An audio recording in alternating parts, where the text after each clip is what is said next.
You're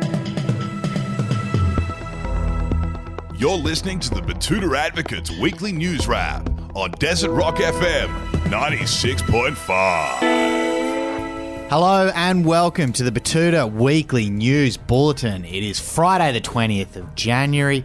My name is Wendell Hussey.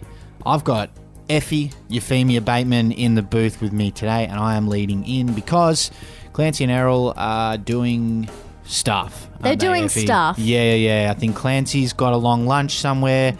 Errol may be on the golf course potentially. Yes, I believe so. I believe it's a business meeting on the golf course. Yes, a business meeting. Yeah. Accounts has been told that it is business meeting as well. So any card deductions, etc. All that sort of stuff. So it is myself and Effie wrapping up the week in news, and it has been quite a week in news. We've got the culture wars stirred up over a voice to Parliament. We've got the fallout from Nazi uniforms at 21st and potentially more uniforms. Got another crack at millennials. Yeah, we got cracks at millennials. It has been a big week. We have returned with gusto from the Christmas break, and we're getting back into it, and things are heating up. So we shall get into it. Effie, what is the first headline that we've got? And kicking off, and a bloke who refuses to reveal why he left the police force has furiously demanded more detail on the Indigenous voice to Parliament. Yes, talking about the opposition leader Peter Dutton's attempts to muddy up the waters of the referendum by constantly asking the same question.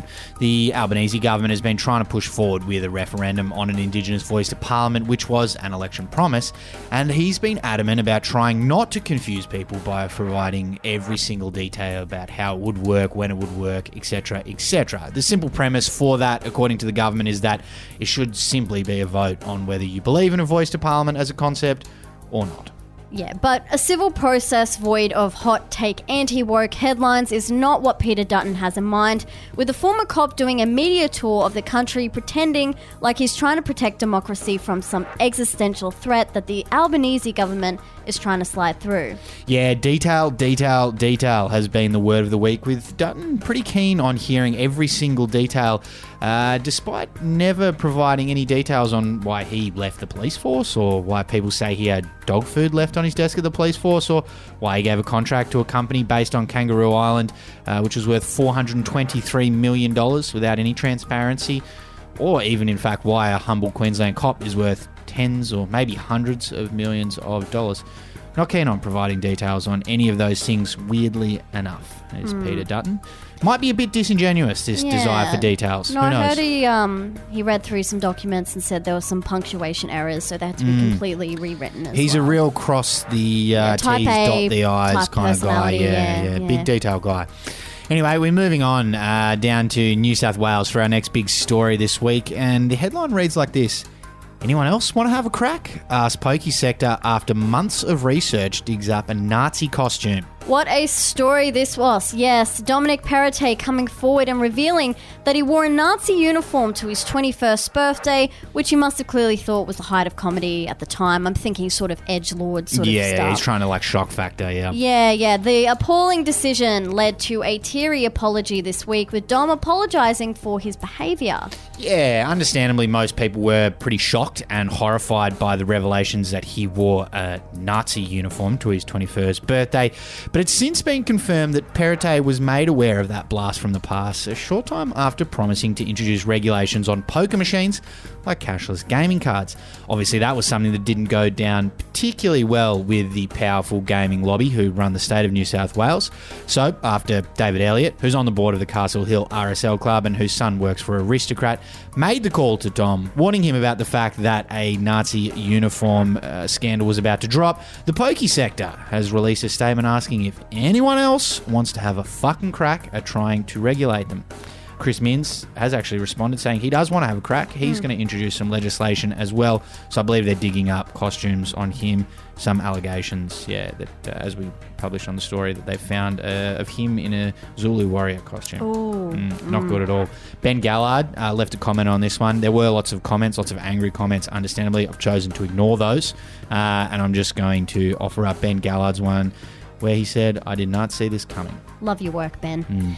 And now some news from the land of the long white cloud, and Kiwi Prime Minister has become one of the millennials quitting workforce in record numbers after being forced to return to the office full-time. Yeah, Jacinda Ardern has confirmed that she literally can't even right now. The internationally popular Prime Minister of New Zealand announced her bombshell resignation this week, saying she's leaving her job and she's had enough.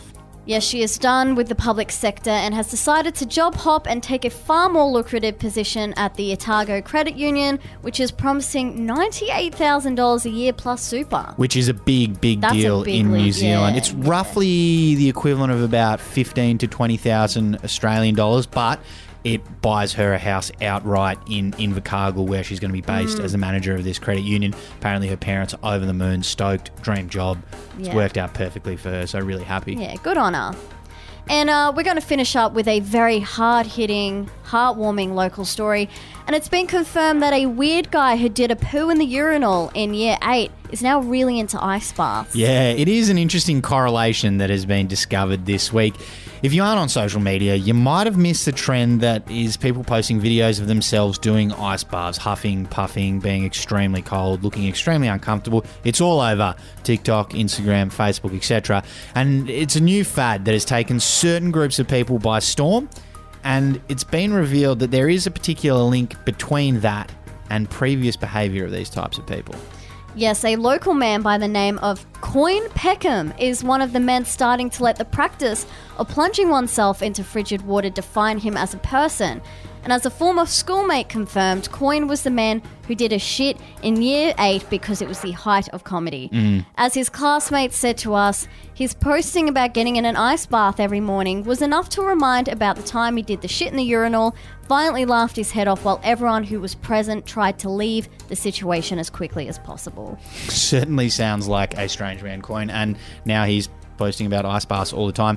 I guess 2 examples of heights of comedy there, which maybe people to take note of: don't shit in urinals, don't wear Nazi outfits. Yeah. 2 things to avoid. That you might think they're the height of comedy. They're not.